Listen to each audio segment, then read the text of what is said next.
Welcome to the Kawartha Small Business Podcast, where we believe the Kawarthas can be the most thriving region in Canada for small business. I am Brian Rump from Profit Coach. And I'm Matt Garrity of Matty G Digital. And before we get started, head over to kawarthasmallbusinesspodcast.ca/checklist and download Matt and Brian's marketing checklist for Kawartha small businesses. Today we are recording from the Thrive Podcast Studio at Thrive Co-working Community, 18 Kent Street West in downtown Lindsay, and we are talking about ice cream. I'm so pumped about this. This is throwback to last summer when we did some cool summer-themed episodes, and I was like, we should talk about ice cream. We are in the Kawarthas. And one of our most famous businesses is Kawartha Dairy. So we are home to Ontario's greatest ice cream, maybe Canada's, maybe the world's greatest ice cream, or at least arguably, I think, which is pretty good spot to be. So we want to talk about ice cream. The Kawarthas is the most thriving region for ice cream in Canada. It really is, because we have not only Kawartha Dairy, we have Central Smith ice cream. Have you been there? I haven't been there, but I really like their product. I lived right by I forget what they called it, but it was the St. Dave's when he did his smoke place out on the highway. It's kind of near my house, and he carried Central Smith ice cream, and they have great product. They've been around like 100 years, possibly longer than Kawartha Dairy, just outside of Peterborough. Quality ingredients like Kawartha Dairy, a little bit different processes, different marketing, obviously, but to me, we're so blessed to have two kind of amazing family-owned ice cream spots like right near us. Yeah, I think I went last summer. It was excellent. I'm trying to think of my honest opinion at the time, and it was different than Kawartha Dairy. I think the different flavors, which was kind of nice. Maybe in some ways tasted a bit more fresh, if that's humanly possible for ice cream. But I really liked it. It was great. It tasted like very lively, vibrant, if you would use the word. Yes, I like the word. It was good. I loved it. It was awesome. Vibrant, and I think just outside of the Kawarthas, but close by is Reed's Dairy, and I grew up in the Belleville area on Reed's Dairy, so I think I was pretty spoiled because you grow up on Reed's Dairy, like it's that high quality ice cream. I hate certain ice creams where in their ingredients I know they're using like alternative stuff. It's kind of oily, like the stuff where it's like super whipped. Yeah. So you have to have like a giant bowl of it. There's like a lot of air in it and oil, and it's just kind of nasty. So we started doing, like, we did have ice cream a lot because of the kids. I swear in the summer we have ice cream at least one time a week. Yeah. And then we started doing like a couple months ago in the winter or the spring, we're trying to do like Sundays on Sunday. Oh, nice. And my wife bought ice cream from not Kawartha Dairy or not Central Smith. And like, I didn't know anything about ice cream growing up. Just, we got whatever was there, whatever was cheap, whatever. So she brought home like not Kawartha Dairy, and it was just trash. Yeah, and I said, like, it was just like a basic flavor, and like we had all this other stuff on it. It just tasted like water. And I like, honestly, what I'm like, I'm very dramatic. And I was like, do not ever bring this trash in my home again.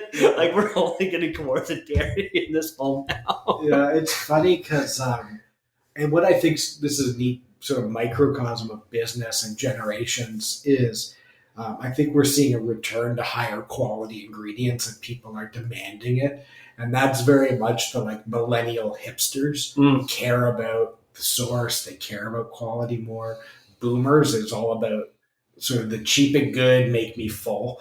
And, it was all about cost, right? Like, let's make it cheap. Let's make it more that, it maybe tastes good, but like when you have that sort of taste for quality, you want that quality, which we're returning to. One of my favorite stories is my father-in-law talking to a former owner of a store on Highway 35, sort of near where we live. And it was somebody who one of the big brands was trying to get him to carry their ice cream instead of Kawartha Dairy. Mm. And this was back in the 90s. And they offered him like free like a huge amount of free product, like thousands of dollars of free product. And he was like, I can't do that. He's like, no one's going to stop. He's like, people demand Kawartha Dairy.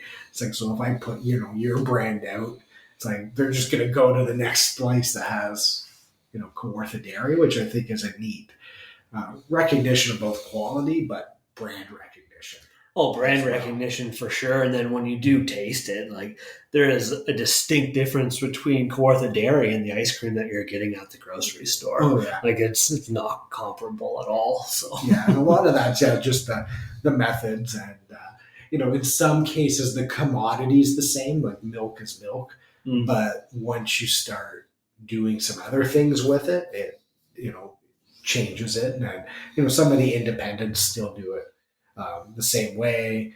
They also trade services with each other a lot. This is a sidetrack thing, but I grew up in Sterling, and Sterling had the best butter. We had the butter factory in Sterling, big brand. Since been now purchased from Gay-Lee, and it's Gay-Lee, one of their brands of butter is still made in Sterling. But my wife, who's from here, is like, no, only Kawartha Dairy butter is the only thing that's for me. But you go down to the Sterling Butter Factory, and the Kawartha Dairy packaging is just they make some of their packaging. Yeah, so it's like the same thing, different package. That's sort of like I grew up on Reed's Dairy. Oh, yeah. She grew up on Kawartha Dairy and would turn her nose up at certain Reed's Dairy stuff. But I forget the different brands, but they make each other's stuff. So depending on what they're processing at that time, they supplement each other's processing a little bit. Yeah, which is just a funny thing too. I think we grew up with, was it called Reed's Dairy at the time? I thought it was something before. No, it was Reed's Dairy, and then it was Quicker's, right? Well, yeah. So Reed's is the family name who owns Reed's is Quickert. Okay. And Quicker's, so it's Reed's Dairy, but for a while they were branding. They were trying to expand retail stores for Quicker's, right, sort of outside of the Belleville area. So that would have been, where you live was one of the satellite locations. Yeah, in Whitby, we always went to Reed's Dairy after sports, like soccer. Oh yeah, which is also like sidetrack conversation. A very weird thing to do if you think about it. Like you're teaching your kid to be active, be fit, be involved in sports, and then they are rewarded for that every week with a bunch of fat and sugar. Yeah. Anyway, so we would always go for like dollar shakes every single week in the summer after soccer. And then it was like, well, then it's $1.15. Yeah, it was, because then they slapped the tax on it. Yeah. So it was $1.15, and it's no longer the dollar shakes or whatever. Yeah. But this just made me think while you were talking about this, like, is there a more iconic summer food than ice cream? I think it is the iconic summer food. In our social media, we promised that I would talk about my ice cream business indicator. I think Looney Shakes, for those who grew up, I know like Peterborough had the Looney Shakes. So part of the Kawarthas is familiar with that. I think the Kawartha Dairy ice cream cone are kind of the same in terms of like an indication of a fun, happy summer is like how many ice cream cones you eat or how many Looney Shakes you have in the summer. I look at, in Fenland, one of the coolest things I like to do is you go down to the locks and stand there and try to count how many ice cream cones you can see in your field of vision, because you have people like just standing around watching boats, eating ice cream. And I think the highest I've ever got is about 75.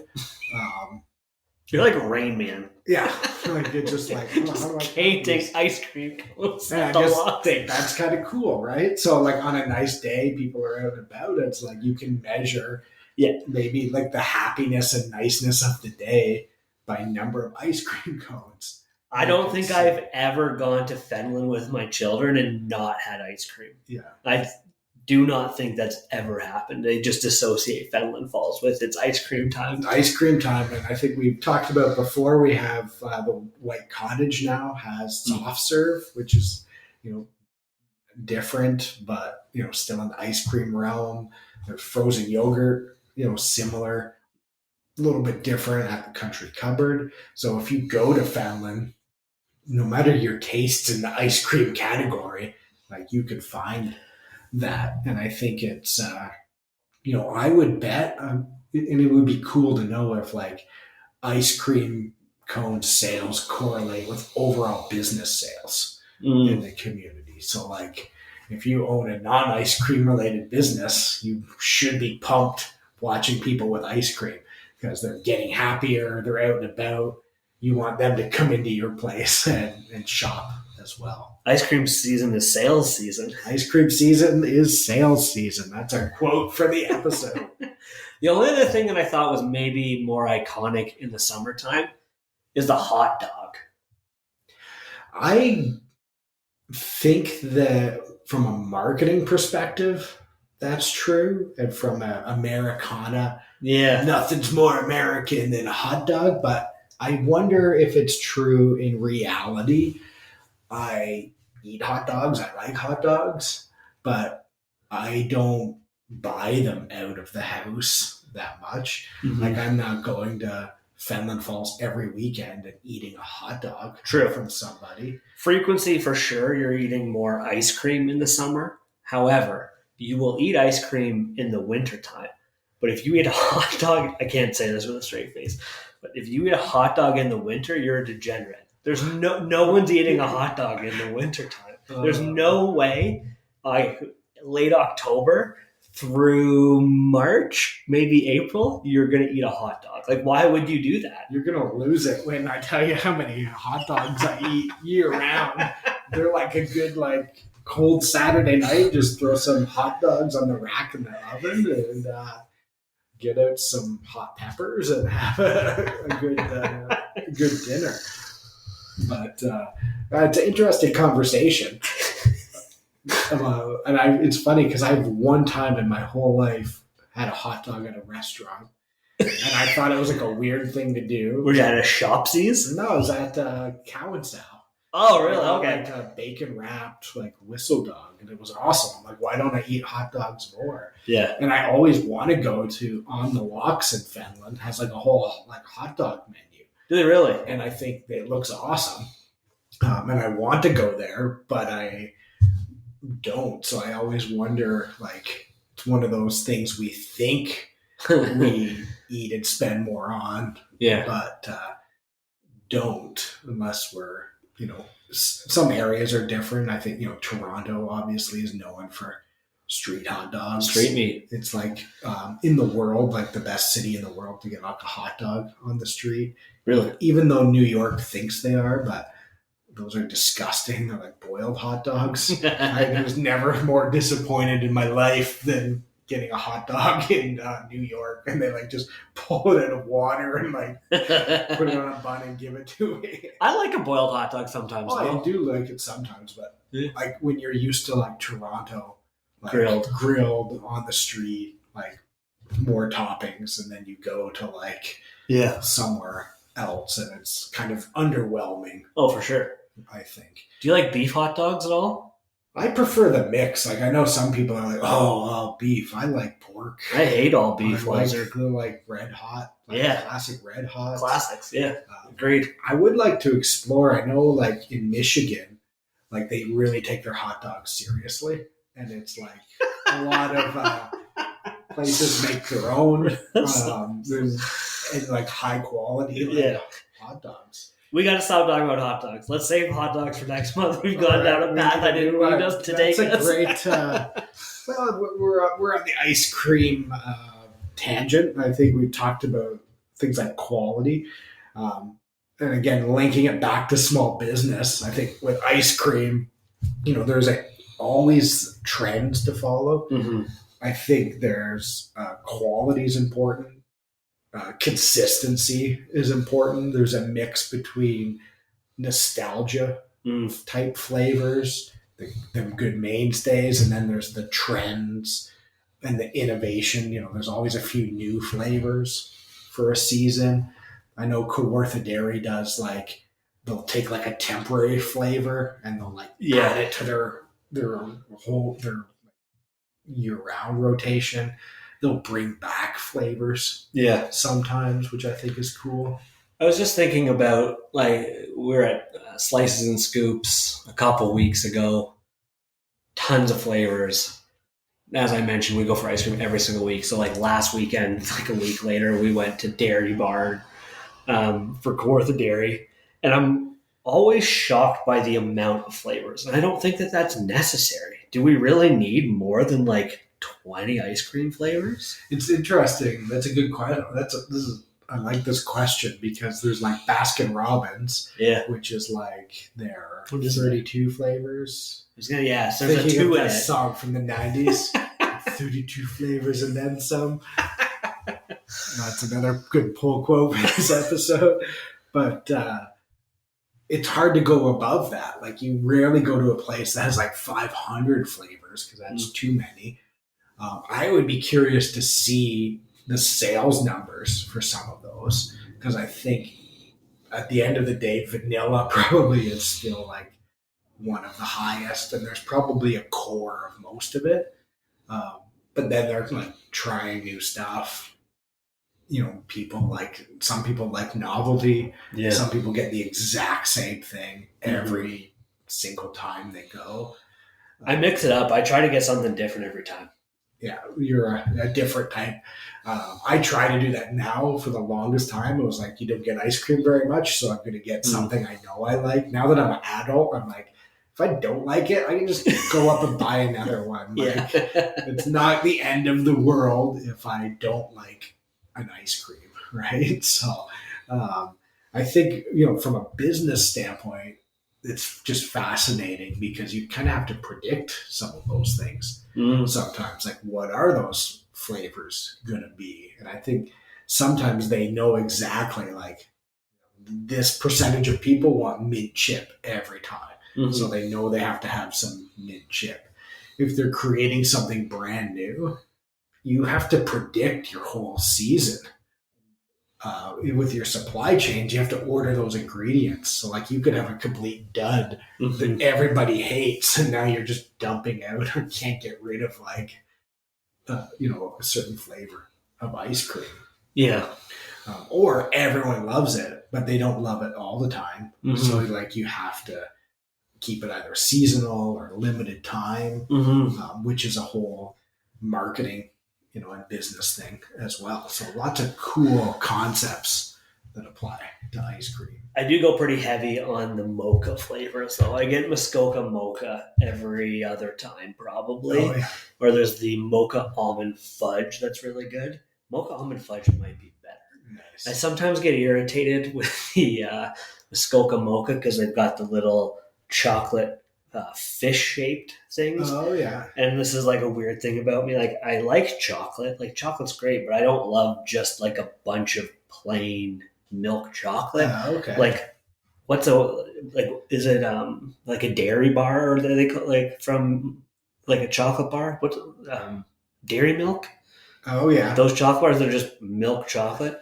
I don't want that. I'll have a bite of it and I'm done with it. So I get kind of annoyed with the Muskoka mocha because these just big giant chunks of milk chocolate, and the first one or two is good, and then I'm last weekend I just was giving it away to everyone in my family. I was hey, do you want this? I hope the innovators are listening to this conversation right now, because it's neat because I'm not in that world, but that's the things that people look at and why certain things don't sell a lot. Right? It's you might love one bowl of it, but you don't want a bowl every day or every week. Mm-hmm. Right? And that's why vanilla is the Yeah. mainstay because you could add stuff to it. It's, a classic. Mm-hmm. People don't get sick of it the same way, but yeah, stuff like that, or the ratio where they're like, oh, I want more of these chunks or less of these chunks, which is just what, the other layers that make that industry cool, and predicting what people like and want and will come back for more of. They must have focus groups, but I've never seen anything like that advertised. Yeah, I don't. That's a good question. We'd have to reach out and figure that out with Kawartha Dairy if they do that. Sometimes they might work with maybe a big marketing firm or someone who intentionally brings that in. Be really interesting to figure out. Sometimes you have, just people who are guessing with stuff like that. And I'm curious, what that audience would look like now. Are they focused more on a national level of a wide demographic from across the country? Are they focused on cottagers? Are they focused on residents of this area? I'd be fascinated what that audience so for the focus group fascinating would look like. And different brands as well, what you're focused on. Are you those mainstay, Kawartha Dairy's the cottage country brand? I was thinking about a few years ago, I was in Nova Scotia, and they had I was at Peggy's Cove, kind of at the end of the driveway. There was this guy in a building who was making ice cream, and it was different flavors. I had Mexican chocolate and chili. Oh, that'd be wicked. And it was really good. But that's cool. I'm not going to eat giant bowls of it all the time. But they had neat flavors like that. That probably wouldn't match Kawartha Dairy, or they might do a one-off. I think actually they had a hot sauce one a few years ago. That'd be awesome. It was kind of neat. But they might not be innovating that way. But you might be seeing okay, who's doing stuff like that and how well is it going, and then you copy it or get on that trend a little bit. Some people do just savory ice creams or gelato type stuff that's in a lot of different things as well. I want to say gelato sucks, but I haven't had gelato in years and years. I'm just wondering if I would enjoy it that much anymore. It's just ice, flavored ice. I don't know. It's different. I think you might be thinking of the wrong snow cones thing. I ranted in front of my children about snow cones and just how they're trash. Yeah, I've never been a fan of the snow cone. They're useless as well. For a while, one of my dreams was to open a gelato shop. Oh, really? And gelato, I always have to look up its subtle differences between ice cream and gelato. Has to do with the milk fat percentage and the churn rate. And then a lot of gelatos, you'll get different flavors as well. I'm sure to play around with them a little bit. My favorite place to go is in Nova Scotia. Fox Hill Cheese has a on-farm dairy in the Annapolis Valley, but you drive down this country road and then you're this awesome farm with a dairy on it, and they have this whole bunch of different gelatos and stuff, which is really nice, cool. Innovating that way. Final question, or getting close to final question. What's your all-time favorite ice cream? Flavor. I am this is a cop-out because it's not an actual answer to your question. I would prefer just to go crazy on a Sunday. Maybe soft serve, or I don't even think it was until last year I started understanding slices and scoops. They do their Sundays with the Kawartha Dairy ice cream. But I just simple vanilla ice cream and then a crazy ton of toppings. Oh, okay. Toppings are fun. Whipped cream. I used to get the pro tip if you go to Dairy Queen and you're stuck on a Sunday, if you want that delicious strawberry sauce, or if you want hot fudge, they'll give you both if you ask for it. Yes. Nice. Awesome. But favorite flavor, I don't know, man. I don't think you make fun of me, but you talk all the time how much I love food. But I don't think I could name my favorite. growing up, I'd have a lot of mint chip. And then I discovered cotton candy for a while, and I went really hard on cotton candy. I think you just like whatever like the next one is. Oh, yeah. It's like the best flavor is the next flavor. Peanut butter chocolate. Like I said, I've been getting Muskoka mocha a lot the last couple years. A lot of mocha flavors. Mocha almond fudge. Yeah. So what about you? Awesome. My all-time favorite flavor, I probably remember it better than what it was called Blue Jay All-Star. And it was at a store in Cumbermere near where our trailer was as a kid. So like there was the excitement of like going to the trailer in the summer, and like sometimes we get ice cream and we get Blue Jay All-Star. It was like so refreshing. It was blue. But word on the street was that Blue Jays like sued them, and they discontinued it, or something happened. I don't know, and it hasn't been around. There was a blueberry trend sort of within the last 5 years. So some places had some like different sort of blueberry things. Actually, Central Smith and Kawartha Dairy each Kawartha Dairy has a blueberry one now. Had one, and they had like stuff in them that I thought was unnecessary, and it was close to what I remember Blue Jay All-Star being. So that's like when I think of like ice cream, it was like in the summer at my trailer going for like ice cream at the store and getting Blue Jay All-Star. That's awesome. Candy cane ice cream. The Kawartha Dairy candy cane ice cream, or like we grew up having like the President's Choice one. I think maybe that was the only one at the time. That's unreal. Pumpkin pie ice cream from Kawartha Dairy. Pretty aggressive, very intense.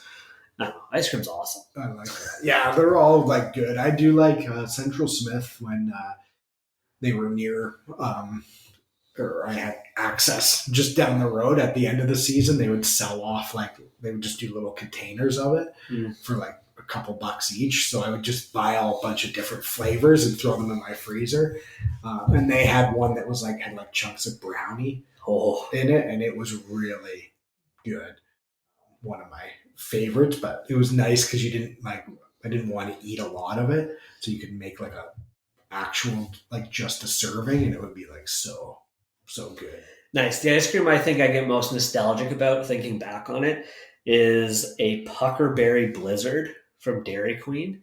I don't know what a Puckerberry is. I don't think it exists. It's a made up thing, but it was just sour as all hell. Ooh. And then I would get double Puckerberry just to, as you've said, you use this line, like you're trying to like chase the first taste, or chase bites, chase that first bite. And I've always just tried to get the double Puckerberry. And we used to go to Dairy Queen when we were kids a lot because it was just like a couple minute walk up from our school. So we'd go there for lunch, and we'd get like these blizzards like every day, like a few times a week. Anyways, and like I would always get Puckerberry, and then out of nowhere they just disappeared. And I think I still, every time I look at an ice cream menu, I'm always like, a part of me is like, is there a Puckerberry on that menu? And there never is. Yeah. Will it just show up a throwback flavor? So I think it's been a fun conversation. We got sidetracked on hot dogs a little bit. Sidetracked, or we got really pumped about hot dogs, and now we're adding that to the schedule next month. Adding hot dogs to the schedule. I think some interesting business and marketing themes as well. Challenges to link it to your own business. How can you create that nostalgic experience for people? Think really long term. Mm-hmm. How can you rotate the mainstays in with trends and innovating new stuff? How can you use the ice cream index for your own business, or get super excited about being near an ice cream spot and sell some stuff off of that?